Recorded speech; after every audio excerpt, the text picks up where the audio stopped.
முதல்ல உடல் ரீதியாக இந்த உடல் ரீதியாக நம்ம பண்ணக்கூடிய ஒரே சேலஞ்ச் ஃபர்ஸ்ட் சேலஞ்ச் என்னன்னா உடல் குறைந்து போகிறது.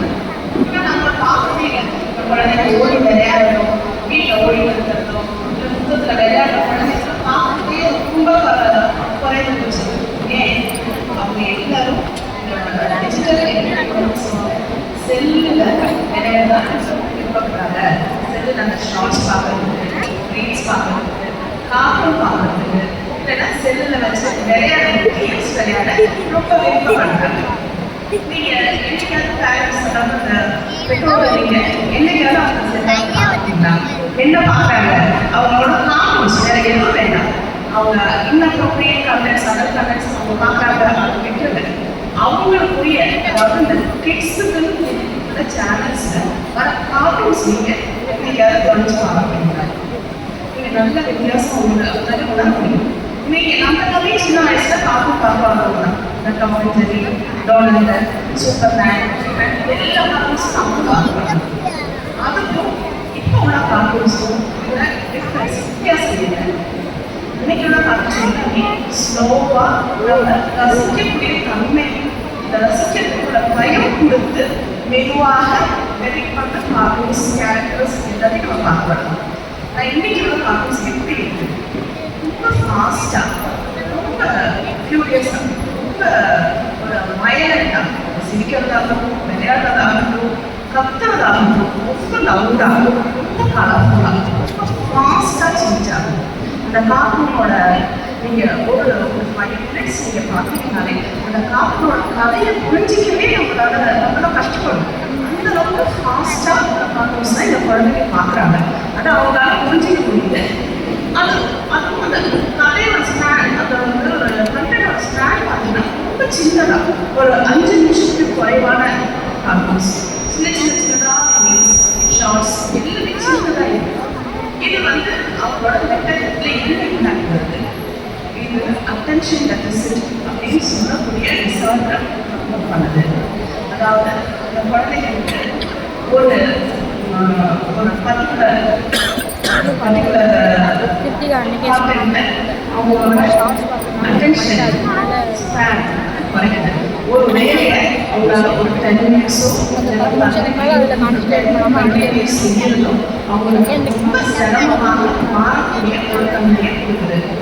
நிறைய பேர் சொல்றீங்க, என் குழந்தை எங்கேயும் 10 நிமிஷம் குழந்தை எங்கேயும் உட்கார முடியாது, இந்த 15 நிமிஷம் என் கையில் வச்சுக்கோ நான் வரேன்னு சொல்லிட்டு போக முடியாது. அது எல்லாமே இந்த ஒரு அட்டென்ஷன் டெபிசிட்டோட வெளிப்பாடு தான் எல்லாமே. இதில் பெருசாக முடிவு நீங்கள் சொல்கிற அந்த ஆட்டிசம் அந்த ஸ்டேஜுக்கு போகணுன்றதுலாம் தேவையில்லை.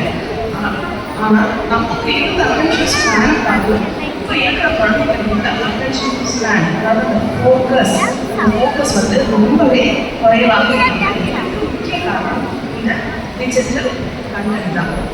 இன்னொரு விஷயம் நீங்கள் பார்த்தீங்கன்னா இந்த கண்டென்ட்டோட இன்னொரு ஆஸ்பெக்ட் என்னன்னா, இந்த குழந்தைங்க வந்து பார்த்துருந்தாங்க ரைட் கோவிடுக்கு அப்புறம் கோவிட் முன்னாடி கம்பேர் பண்ணி பாருங்க எந்த அளவுக்கு நீங்கள் டைம் ஸ்பெண்ட் பண்ணிட்டு பண்ணிட்டு இது ஸ்பெண்ட் பண்ண டைம்னா குழந்தைங்க அவங்க கூட எந்த அளவுக்கு பேசுகிறாங்க அதை தான் நீங்கள் பார்க்கணும்.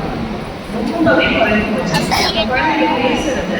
இது நான் சொல்லலை, இது வந்து ஆக்ஸ்போர்ட் யூனிவர்சிட்டியோட ஸ்டடிஸ் வந்து குழந்தைங்களோட கோவிட் அப்புறம் கோவிட் எல்லாரும் நமக்கு ஃபோன் தேவைப்பட்டுச்சு. நம்ம வந்து எஜுகேஷன் பர்பஸாக இருக்கட்டும், இல்லை குழந்தைங்களை வெளியில் இல்லாமல் இருக்கிற கல்வியாக நமக்கு அப்போ ஃபோன் ரொம்ப தேவைப்பட்டது. அந்த ஃபோனை வந்து பார்த்து கோவிட் அப்புறம் இந்த குழந்தைகள் பேசக்கூடிய வார்த்தைகளோட அவங்களோட பேருந்தாவது அவங்களோட ஃப்ரெண்ட்ஸ் இருக்கட்டும், அவங்களோட சிப்ளிங்ஸ், அவங்களோட அவங்க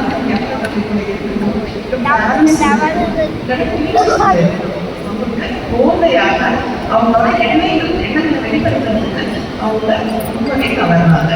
சில சமயம் குழந்தைங்க அவங்க டீச்சர்ஸ் அவங்களுக்கு தெரியும், ஆனால் அவங்களுக்கு சொல்ல முடியல. ஆனால் அந்த குழந்தைக்கு தெரியணும், அவங்களால வர முடியும், அதை எழுத முடியல. இது எல்லாமே இந்த மாதிரி இஷ்யூஸ் அந்த காலத்தில் இருந்தது. ஆனால் இப்போ இருக்கிற குழந்தைங்க இதை அதிகமாக வெளிப்படுது அப்படின்னு சொல்லி இதுதான் மென்டல் ஹெல்த் இஷ்யூஸ். குழந்தைங்க பேசுறது மென்டல் ஹெல்த் இஷ்யூஸ். இதனால் எப்படி பார்க்கணும் அப்படின்னு பார்த்தா அடுத்தது ஃபிசிக்கல் இஷ்யூ இன்னொரு பார்க்க வேண்டாம். நீங்கள் கொடுக்கக்கூடிய ஜங்க் ஃபுட்ஸ், அதாவது ப்ராசஸ்ட் ஃபுட்ஸ். ப்ராசஸ்ட் ஃபுட்ஸில் என்ன? நீங்கள் பேக்கெட்டில் எடுத்து பிரித்து உடனே சாப்பிடக்கூடிய எல்லாமே ப்ராசஸ்ட் ஃபுட் தான். அது ஹைப்பர்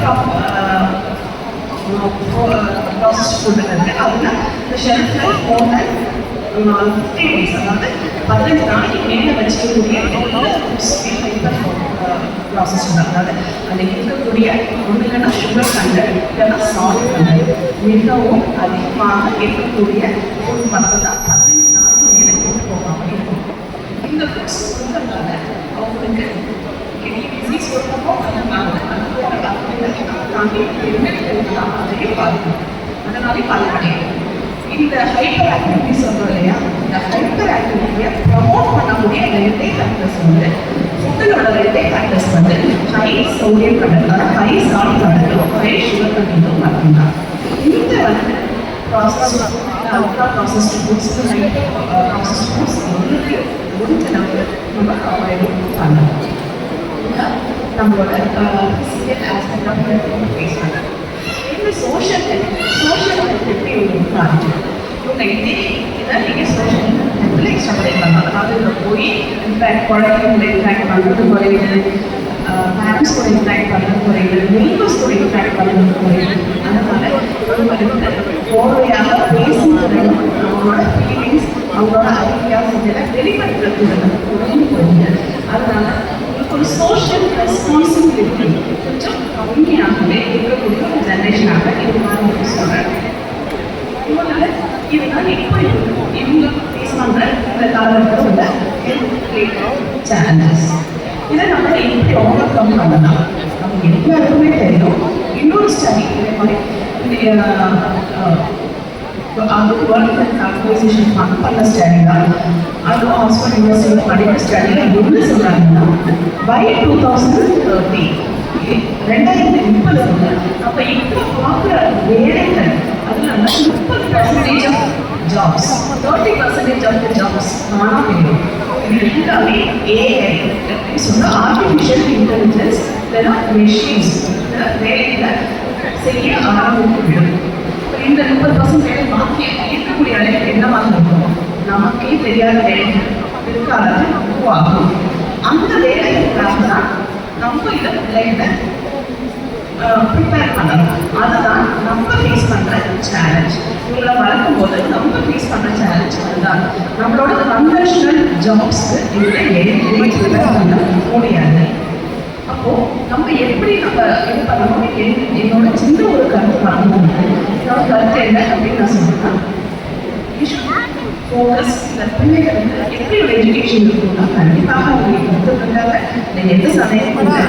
எப்படி நம்ம பேரண்ட்ஸும் தெரிஞ்சுக்கணும்னா இந்த பிள்ளைகளுக்கு இவங்களோட நாலேஜ், அதாவது இவங்களோட அறிவை செயல்திறனாக, அதாவது ஸ்கில்ஸாக கன்வெர்ட் பண்ணக்கூடிய அளவுக்கு இவங்களுக்கு நாலேஜை இன்ஃபாக்ட் பண்ணணும், நம்ம கொடுக்கணும். செயல்திறனாக கொண்டு வர இவங்களால முடியணும். எந்த வேலையாக இருந்தாலும் அதை எப்படி நம்மளோட நாலேஜை யூஸ் பண்ணணும் பண்ணி அந்த வேலை செய்யலாங்கிறத இவருக்கு புரிந்திருக்கிறது.